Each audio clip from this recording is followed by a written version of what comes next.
الحمد لله نحمده ونستعينه ونستغفره ونعوذ بالله من شرور أنفسنا ومن سيئات أعمالنا من يهده الله فلا مضل له ومن يضلل فلا هادي له وأشهد أن لا إله إلا الله وحده لا شريك له وأشهد أن محمدًا عبده ورسوله أما بعد فإن خير الحديث كتاب الله وخير الهدي هدي محمد صلى الله عليه وسلم وشر الأمور محدثاتها وكل محدثة بدعة وكل بدعة ضلالة وكل ضلالة في النار اعوذ باللہ من الشیطان الرجیم بسم اللہ الرحمن الرحیم ان المسلمین والمسلمات والمؤمنین والمؤمنات والمؤمنات والقانتين والقانتات والصادقين والصادقات والصابرين والصابرات والخاشعين والخاشعات والمتصدقين والمتصدقات والصائمين والصائمات والحافظين فروجهم والحافظات والذاكرين الله كثيرا والذاكرات أعد الله لهم مغفرة وأجرا عظيما.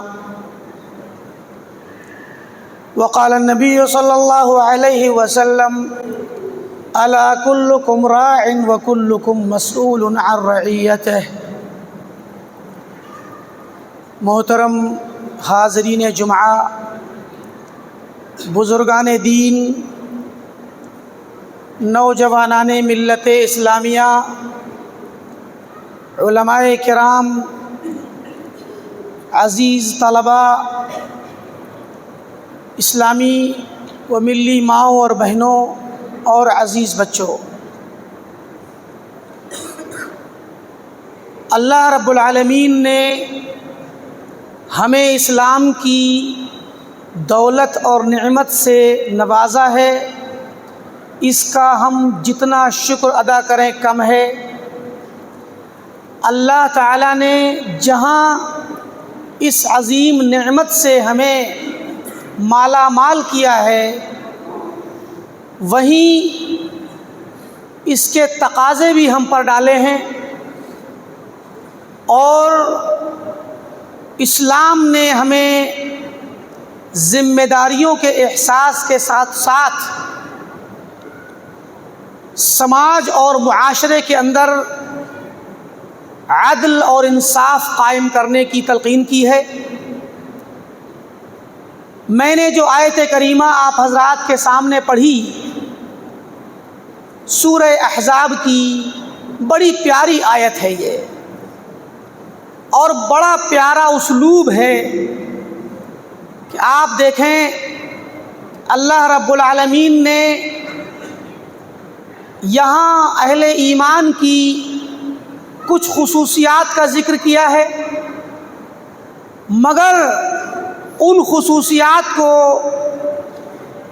اس انداز میں پیش کیا کہ سماج کا ہر انسان پورے طور پر متوجہ ہو جائے.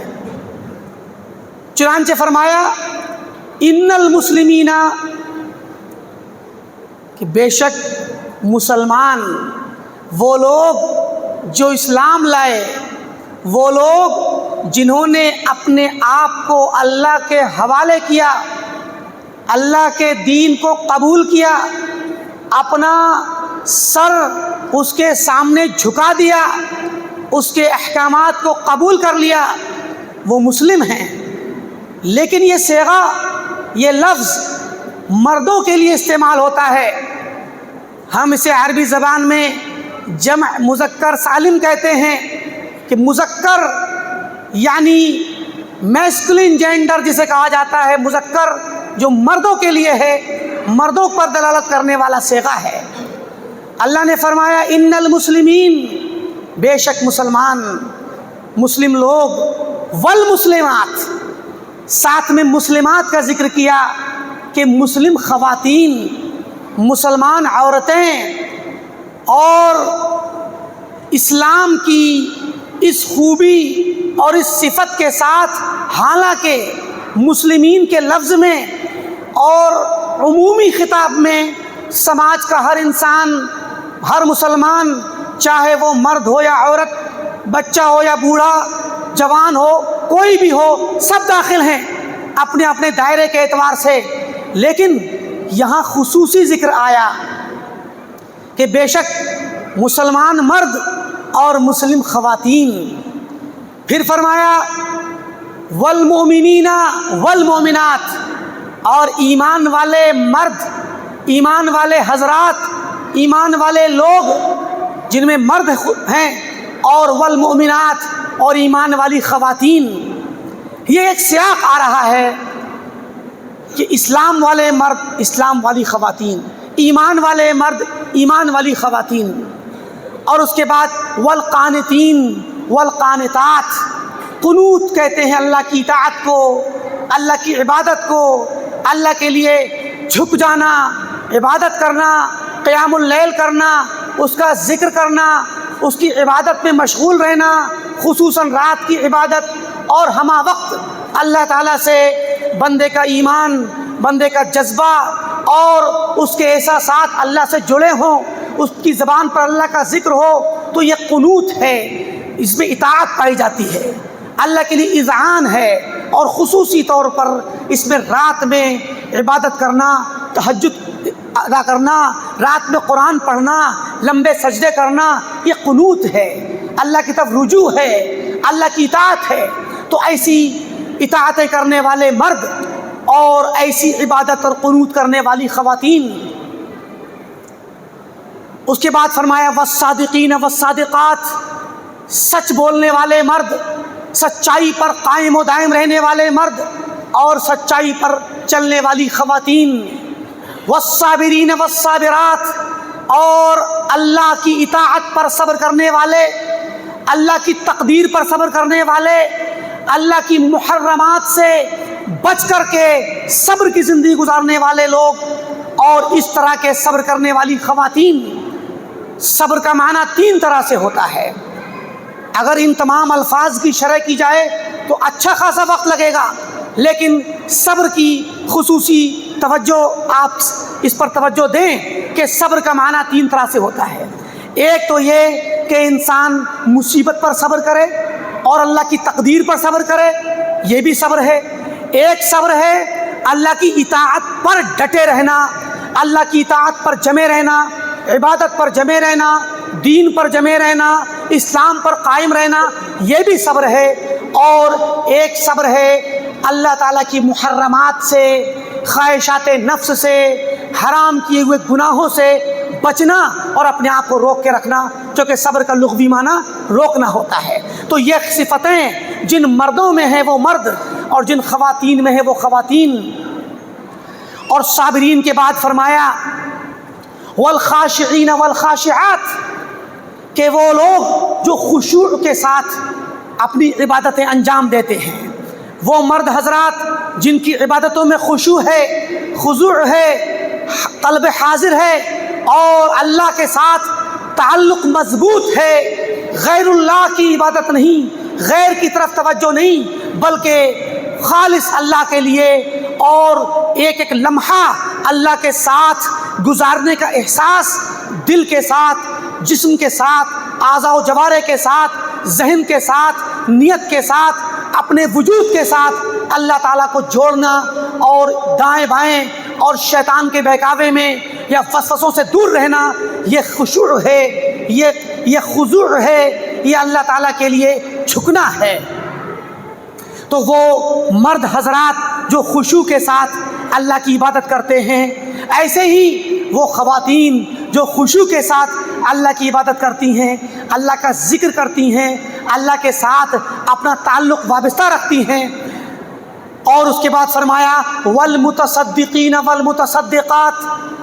صدقہ کرنے والے مرد لوگ، اللہ کی راہ میں خرچ کرنے والے، اللہ کی راہ میں اپنا مال لٹانے والے، اور ہر قسم کا صدقہ کرنے والے، چاہے وہ مال سے ہو یا مدد سے ہو، جسمانی مدد سے ہو یا زبانی مدد سے ہو یا عہدے کی مدد سے ہو، سفارش کی مدد سے ہو یا مال و دولت کی، یہ سب صدقے ہیں.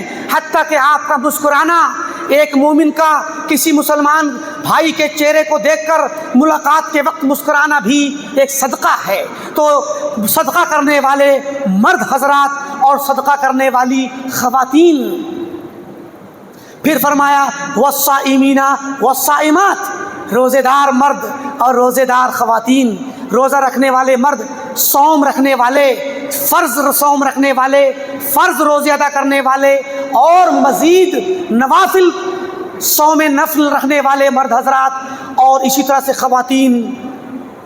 پھر فرمایا والحافظین فروجہم والحافظات، اور وہ مرد حضرات جو اپنی شرمگاہوں کی حفاظت کرتے ہیں، حرام سے بچا کے رکھتے ہیں، ناجائز اپنی شرمگاہ کا استعمال نہیں کرتے، اور ایسے ہی وہ خواتین جو اپنی عزت کو، اپنی آبرو کو، اپنی شرمگاہ کو، اپنے آپ کو بچا کر رکھتی ہیں، حفاظت کرتی ہیں، حرام سے، ناجائز سے، اللہ کی محرمات سے بچاتی ہیں، تو یہ لوگ، اور والذاکرین اللہ کثیرا والذاکرات، اور وہ مرد حضرات جو اللہ تعالیٰ کا بہت زیادہ ذکر کرتے ہیں، اللہ کو یاد کرتے ہیں، اللہ کی یاد میں مشغول رہتے ہیں، اللہ کا ذکر وہ زبان سے بھی کرتے ہیں، عبادتوں سے بھی کرتے ہیں، قرآن پڑھ کے بھی کرتے ہیں، اور تذکیر سے بھی کرتے ہیں، لوگوں کو دین کی باتیں پہنچا کر کے بھی کرتے ہیں، اور اللہ کی یاد کو اپنے دل میں پالتے ہیں، چلتے پھرتے بھی اللہ کی یاد میں رہتے ہیں، بیٹھتے لیٹتے بھی، سوتے جاگتے بھی ہمہ وقت اللہ رب العالمین کی یاد کو اپنے دل میں معمور رکھتے ہیں، اور اپنے ذہن کو، اپنے جسم کو، اپنے وجود کو اللہ کی یاد کے ساتھ جوڑے رہتے ہیں۔ یہ زیادہ ذکر کرنے والے والذاکرین اللہ کثیرا، اللہ تعالیٰ کا زیادہ ذکر کرنے والے، گویا ان الفاظ میں ایک دعوت ہے، ایک تشجیع ہے، ابھارنا ہے، حث ہے کہ لوگوں، اے مسلمانوں، جو تمہاری صفتیں آ رہی ہیں ان آیتوں میں، ان آیتوں کو سمجھو، ان صفات کو سمجھو، اور ان کے مطابق آگے بڑھو، اللہ تعالیٰ کے لیے، اللہ کے دین کے لیے، اللہ کی عبادت کے لیے، اللہ سے رشتہ قائم کرنے کے لیے۔ فرمایا والذاکرین اللہ کثیرا والذاکرات، اور ساتھ میں مومنہ خواتین کو جوڑ دیا کہ جو مردوں کی طرح وہ بھی اللہ تعالیٰ کا خوب ذکر کرتی ہیں، اللہ کو یاد کرتی ہیں۔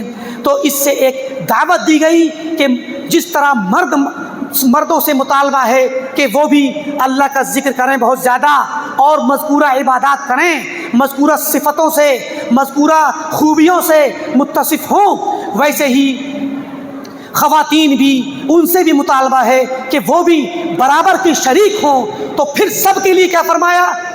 اعد اللہ لہم مغفرہ، کہ اللہ تعالیٰ نے ان سب کے لیے اس طرح کی صفات سے متصف، اس طرح کے احوال و قوائف سے متصف، اور اس طرح کی خوبیوں میں رہنے والے، جینے والے مرد اور خواتین، سب، ان سب کے لیے اللہ تعالیٰ نے تیار کر رکھا ہے اپنی مغفرت کو، وہ اجر عظیمہ، اور بہت بڑا اجر، یعنی جنت الفردوس، جنت کو ان کے لیے تیار کر رکھا ہے۔ یہاں پر اس آیت کو پڑھنے میں ہمیں، سورہ احزاب کی یہ آیت ہے، اس آیت کو ہمیں پڑھنا چاہیے بار بار۔ ویسے تو پورا قرآن حق رکھتا ہے کہ ہم ہر آیت پر غور کریں، ہر آیت کو پڑھیں، لیکن آج کے دور میں خصوصاً ہمیں اس آیت کو دیگر قرآن کی آیات و صورتوں کے ساتھ ساتھ خصوصی توجہ کے ساتھ پڑھنا چاہیے، کیونکہ اس میں بہت عبرتیں ہیں، بہت دروس ہیں، دعوتیں ہیں، تبلیغیں ہیں، اور تعلیمیں ہیں اس آیت کریمہ کے اندر۔ اس سے پہلے کہ میں ان چیزوں کی طرف مزید وضاحت کرنے آؤں، اس کا پس منظر اور اس کا ایک جو خلفیہ ہے یا شان نزول ہے اس کو دیکھیں۔ ایک صحابیہ ہیں، بڑی جلیل القدر صحابیہ، عظیم الشان، عظیم المرتبت، بڑے ہی شان و شوکت والی صحابیہ، جن کا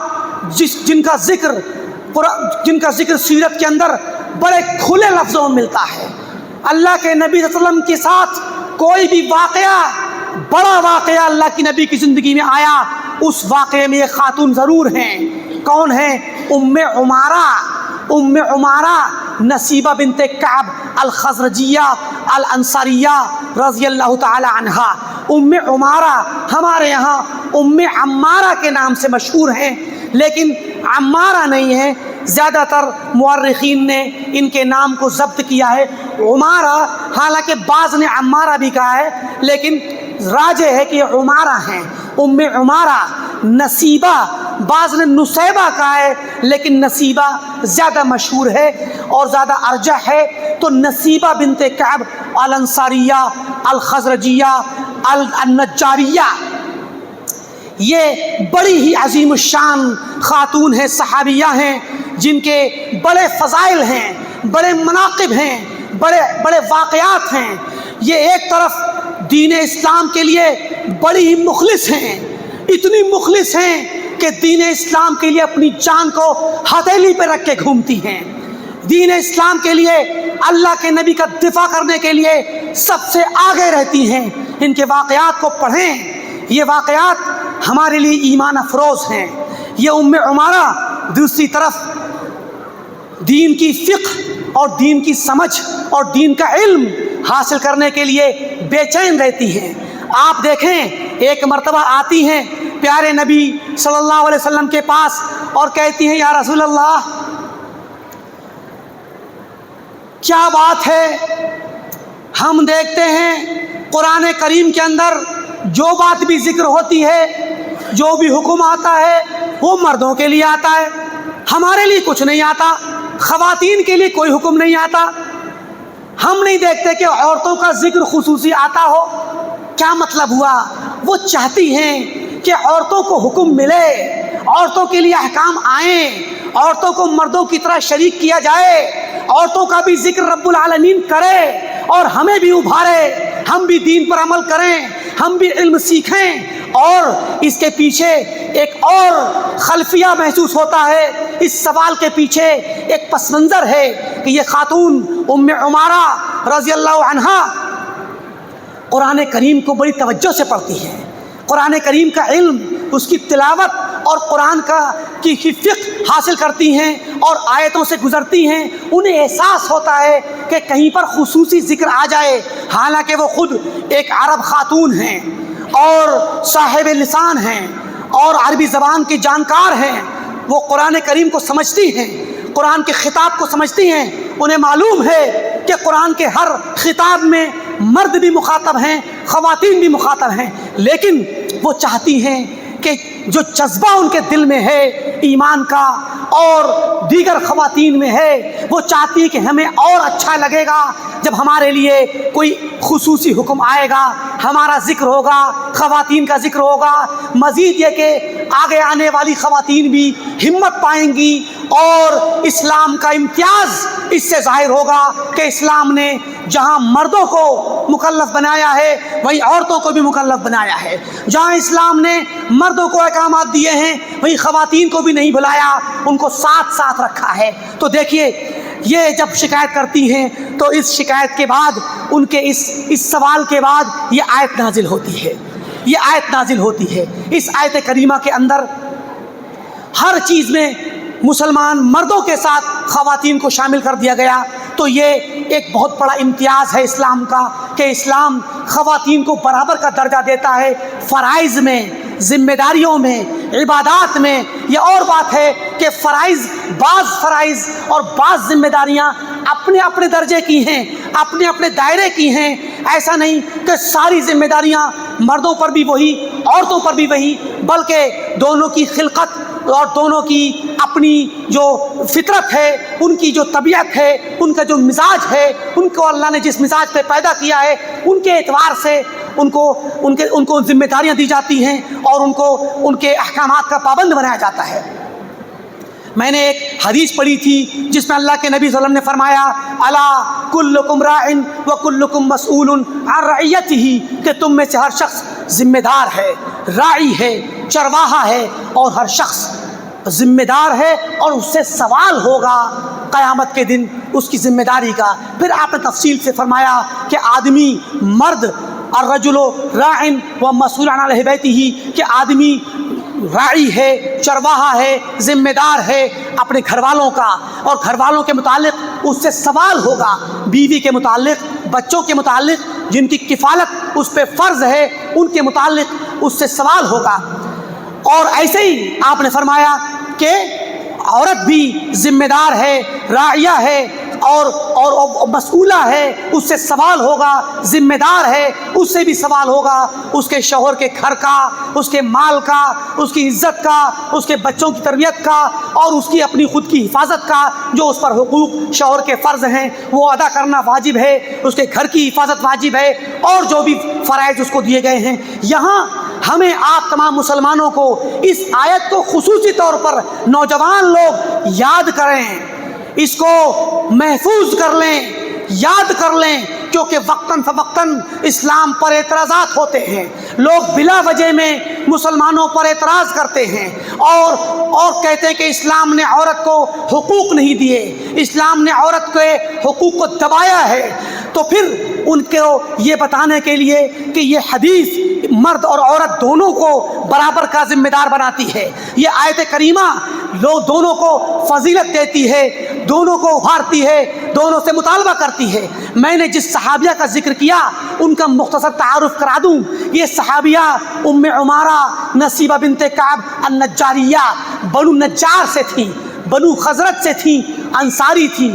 بنو نجار اللہ کے نبی صلی اللہ علیہ وسلم کے دادا عبد المطلب کے ننہال والے ہیں، کیونکہ ہاشم نے، آپ کے پردادا ہاشم نے اسی خاندان میں ایک شادی کی تھی اور یہیں پر یہ پیدا ہوئے، عبد المطلب جن کا نام شیبہ تھا، اور ہاشم تو چلے گئے فلسطین اور غزہ میں جا کے ان کا انتقال ہوا، غزہ میں ان کی قبر بنی، اور ان کے بعد شیبہ نام کا یہ لڑکا جو مدینے میں پل رہا تھا، بعد میں مطلب آئے، اور آنے کے بعد اپنے بھتیجے کو لے گئے تو لوگوں نے سمجھا کہ ان کا غلام ہے، تو عبد المطلب نام پڑ گیا جو اللہ کے نبی کے دادا بنے۔ یہ عبد المطلب کے خاندان یعنی جو ننہالی خاندان ہے، ماں کا خاندان ہے بنو نجار، اسی بنو نجار کی یہ بھی ایک خاتون ہیں ام عمارہ۔ ام عمارہ رضی اللہ تعالیٰ عنہ ابتدائی صحابہ میں سے ہیں جو مسلمان ہوئے۔ میں نے کہا تھا ابھی کہ اسلامی تاریخ کا کوئی بھی بڑا واقعہ ایسا نہیں جس میں ام عمارہ شریک نہ ہوئی ہو۔ دیکھیں اسلام نے کیسے عورتوں کو شریک کیا، کیسے عورتوں کو حقوق دیے، اور اسلامی خواتین نے اسلامی تاریخ میں ایسے نقوش چھوڑے جو قیامت تک آنے والی خواتین کے لیے اسوہ ہیں۔ یہ ام عمارہ کے ساتھ ایک اور خاتون تھیں سلمہ ام منی، یہ دو خواتین بیعت العقبہ ثانیہ میں، جس وقت 13ویں سال میں صحابہ کی بڑی تعداد 73 صحابہ اور 2 خواتین بیعت العقبہ میں حج کے موسم میں آئیں، اور یہ لوگ اللہ کے نبی سے انہوں نے بیعت کی۔ ان کے شوہر خزیہ بن عمرو نے کہا یا رسول اللہ، آپ کے ہاتھ پر ہاتھ رکھ کے 73 لوگوں نے بیعت کر لی، ہمارے ساتھ 2 خواتین آئی ہیں، ان سے بھی آپ بیعت کر لیجئے۔ تو آپ نے فرمایا کہ بایعتہن، میں نے ان سے بیعت کر لی جس پر تم سے بیعت کی، انی لا اصافح النساء، میں عورتوں سے مصافحہ نہیں کرتا، ان سے میں نے زبانی بیعت کر لی۔ ان 2 خواتین میں سے ایک خاتون یہ ام عمارہ تھیں، دوسری ام منی سلمہ بنت عمرو تھیں۔ وہ سلمہ حاملہ تھیں، 9ویں مہینے میں ان کے پیٹ میں بچہ تھا، اور انہی ایام حج میں اس خاتون کے یہاں اولاد پیدا ہوتی ہے، بیٹا پیدا ہوا شباس، جو بعد میں ایک صحابی بنے، وہ صحابی کو جنم دیا۔ اور اس حالت میں بھی اس مومنہ خاتون نے اللہ کے نبی سے بیعت کرنے کے لیے سفر کیا اور حج کرنے آئی۔ یہ وہ خواتین تھیں جنہوں نے اسلامی تاریخ میں انمٹ نقوش چھوڑے۔ یہ ام عمارہ رضی اللہ تعالیٰ عنہ جنگ بدر میں شریک ہوتی ہیں۔ اللہ کے نبی صلی اللہ علیہ وسلم پر جب حملہ ہوتا ہے، مسلمان انہزامیت کا شکار ہو کر بھاگنے دوڑنے لگتے ہیں، بعد کے مرحلے میں اللہ کے نبی اکیلے رہ جاتے ہیں۔ اس وقت آپ کا دفاع کرنے والے صحابہ میں جو لوگ تھے، فرماتی ہیں کہ میں اس وقت پانی پلا رہی تھی، جب دیکھا کہ اللہ کے نبی اکیلے پڑ گئے، صحابہ دفاع کر رہے ہیں، آ جاتی ہیں، تلوار کھینچتی ہیں اور اللہ کے نبی کا دفاع کرتی ہیں۔ اور عبداللہ بن قبیعہ جس خبیث ملعون نے اللہ کے نبی پر حملہ کیا تھا، اس خبیث ملعون نے اس ام عمارہ خاتون کے کندھے پر، پیٹھ پر حملہ کیا، ایک گہرا نشان بنا، گر پڑی۔ اللہ کے نبی نے فرمایا من یطیق ما تطیقین یا ام عمارہ، اے ام عمارہ تمہاری جیسی بصالت اور شجاعت آخر کس میں ہوگی۔ ام عمارہ زخمی ہوئی، ان کے شوہر شریک ہوئے، ان کے بیٹے شریک ہوئے، 4 بیٹے ان کے صحابی ہیں، چاروں بیٹے جنگوں میں شریک ہوئے. یہ جنگ احد کے بعد اور بھی جنگوں میں شریک ہوئیں. جنگ احزاب میں، بنی قریظہ میں اور غزوہ خیبر میں، بہت سارے غزوات میں شریک ہوئیں. یہاں تک کہ بیعت رضوان میں شریک ہوئیں. کہتی ہیں جب اللہ کے نبی بیعت لے رہے تھے اور آپ نے کہا کہ مجھے لگتا ہے کہ عثمان کو مار دیا گیا ہے لہٰذا بیعت کرو، کوئی بھی جنگ کے میدان سے نہیں بھاگے گا. کہتی ہیں میں نے اپنے شوہر کو دیکھا کہ تلوار کھینچ لی ہے، انہوں نے لٹکائی ہے. پھر کہتی کہ میں کھمبے کے پیچھے کھڑی ہو گئی، پیچھے سے میں نے دیکھا، میں نے عزم کر لیا، میرے پاس ایک چھری تھی، میں نے اپنی کمر میں باندھ رکھی تھی اور ارادہ کر لیا تھا اگر کوئی مشرک مل گیا اسی چھری سے ذبح کر ڈالوں گی. یہ ام عمارہ رضی اللہ تعالی عنہا بیعت الرضوان میں شریک ہوئی، صلح حدیبیہ میں شریک ہوئی، عمرۃ القضاء میں شریک ہوئی. اس کے بعد حروب ردت اور جب جنگ حنین میں شریک ہوئی. جنگ حنین کے اندر جب صحابہ بھاگ پڑے اور ایک دم ثقیف والوں نے جو حملہ کیا، کمین گاہ سے حملہ کیا، مسلمان پیٹ پھیر کے بھاگے. انصار جب بھاگنے لگے تو ام عمارہ نے کیا کہا؟ ایک طرف اللہ کے نبی اکیلے میدان جنگ میں آپ فرماتے ہیں اے لوگوں میرے پاس آؤ، ان نبی اللہ کذب ان ابن عبد المطلب، میں بلا شبہ سچا نبی ہوں، میں عبد المطلب کا بیٹا ہوں. تنہا میدان جنگ میں کھڑے ہیں. تو دوسری طرف نصیبہ بنت کعب ام عمارہ کھڑی ہے میدان میں، انصار کو بلاتی ہیں کہ فیلکم یا انصار ما هذه العادت لکم، تمہاری کون سی عادت تم نے پکڑ لی؟ کیا ہوا تم بھاگ رہے ہو؟ ما لکم من الفرار، تمہیں کیا ہوا کہ آج تم میدان جنگ چھوڑ کر کے بھاگ رہے ہو؟ ان کو بلاتی ہیں اور میدان جنگ میں تنہا کھڑی ہوتی ہیں اور دشمن کا مقابلہ کرتی ہیں. اسی طریقے سے جنگ یمامہ کے اندر شریک ہوئی. جنگ یمامہ میں جو مسیلمہ کذاب کے ساتھ ہوئی، اس جنگ یمامہ میں اپنے بیٹے عبداللہ بن زید کو لے کر کے گئیں اور اس عبداللہ بن زید نے اپنے بھائی حبیب بن زید کا بدلہ لیا. مسیلمہ کذاب نے حبیب بن زید ان کے بیٹے کو، ام عمارہ کے بیٹے کو ٹکڑے ٹکڑے کر کے شہید کیا تھا اور ہر عضو کاٹتے وقت کہتا تھا کہ تو گواہی دے کہ میں رسول ہوں. وہ کہتا تھا حبیب بن زید کہ اللہ کی قسم تو رسول نہیں، میرے رسول محمد عربی صلی اللہ علیہ وسلم ہیں. اتنا سنتا تھا مسلمہ تو کاٹ دیتا تھا ایک عضو، ایک ایک کر کے پورے جسم کے ٹکڑے کر دیے تھے اور حبیب بن زید کو آخر میں آگ سے جلا دیا تھا. جیسا کہ مورخین نے لکھا ہے اسی مسیلمہ کذاب کو قتل کرنے کے لیے نصیبہ ام عمارہ اپنے بیٹے عبداللہ کو لے کر جاتی ہیں. اور جنگ یمامہ کے اندر آپ جانتے ہیں مشہور ہے کہ وحشی بن حرب جس شخص نے حضرت حمزہ کو شہید کیا تھا وہی شخص اپنا نیزہ لے کر کے مسیلمہ کی طاق میں رہتا ہے. وحشی بن حرب کہتے ہیں میں مسیلمہ کے طاق میں بیٹھا تھا، میں نہیں جانتا تھا کہ یہ مسیلمہ کذاب ہے، لیکن میں بھی طاق لگائے نیزہ لگائے بیٹھا تھا.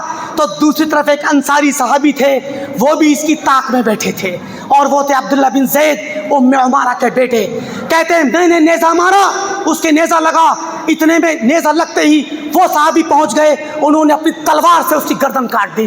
میں نہیں جانتا کہ مسیلمہ میرے نیزے سے مرا یا اس صحابی کی تلوار سے مرا. تو دونوں صحابہ نے، دونوں لوگوں نے مل کر کے اس مسیلمہ کو قتل کیا اور یہ عبداللہ بن زید نے جو ام عمارہ کے بیٹے تھے اس مسیلمہ کو کاٹ کر اس کو ذبح کر کے اپنے بھائی کی موت کا بدلہ لیا اور ایک متنبی کذاب الدجال کو اس دنیا سے فنا کیا. یہ ام عمارہ کو جنگ یمامہ کے اندر 13 زخم لگے، 13 زخم. آخرکار اس جنگ میں حاضر ہونے والی ام عمارہ اسلام کی عظیم خاتون 1 سال تک زندہ رہی اور حضرت عمر فاروق رضی اللہ تعالیٰ عنہ کے زمانے میں ابتدائی دور میں انتقال کر گئیں. مدینہ کے اندر بقیع میں ان کو دفن کیا گیا. تو یہ تھی وہ خاتون جنہوں نے اپنے شوہر کو لگایا، اپنے بھائی کو لگایا، ان کے 2 بھائی تھے وہ بھی جنگوں میں آئے اور ایک عبداللہ بن کعب اور ایک عبد الرحمن بن کعب اور 4 بیٹے تھے. سارا خاندان اسلام کے لیے اپنی جان کو ہتھیلی پہ رکھ کے گھومتا ہے، خود بھی اسلام کے لیے اپنے آپ کو پیش کر دیتی ہیں اور ہمیشہ چاہتی ہیں کہ اسلام کا جھنڈا بلند رہے. تو یہ وہ خاتون ہیں جنہوں نے اسلام کی تاریخ میں انمٹ نقوش چھوڑے ہیں اور ثابت کیا ہے کہ اسلام کی خاتون کسی بھی زندگی کے کسی بھی شعبے میں مردوں سے پیچھے نہیں ہے، اپنے فرائض کو جانتی ہے، اپنی ذمہ داریوں کو جانتی ہے، ان کو ادا کرتی ہے، اپنے بچوں کی تربیت کرتی ہے، 4 بیٹوں کی تربیت اسلام پر کرتی ہے، جہاد پر کرتی ہے، اسلام کے لیے مٹ جانے پر کرتی ہے، اور اسلام کے دشمنوں کے خلاف لڑنے اور ان کو قتل کرنے کے لیے خود بھی آگے آتی ہے، اپنے بیٹوں کو لاتی ہے۔ اللہ رب العالمین سے دعا ہے کہ اللہ تعالی ہم تمام مسلمانوں کو اور خاص کر ہماری خواتین کو صحابہ کرام کے اور صحابیات کے سلف صالحین کے طریقے پہ چلنے کی توفیق دے۔ اللہ تعالی ہم تمام کو اسلام پر جینے کی توفیق دے، اسلام پر مرنے کی توفیق دے، جب تک دنیا میں رہیں دین اسلام پر قائم رہیں، جب ہمارا خاتمہ ہو تو ایمان پر ہو۔ وآخر دعوانا الحمدللہ رب العالمین۔ بارک اللہ لی ولکم فی القرآن العظیم ونفعنی وإیاکم بالآیات والذکر الحکیم، انہ تعالی جواد کریم ملک بالرؤوف الرحیم۔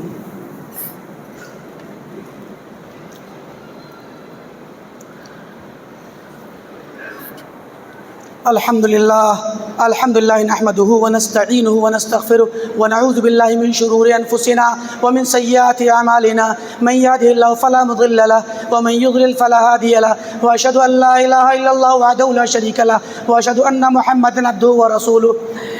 ان اللہ وملائکتہ یصلون علی النبی یا ایھا الذین آمنوا صلوا علیہ وسلموا تسلیما۔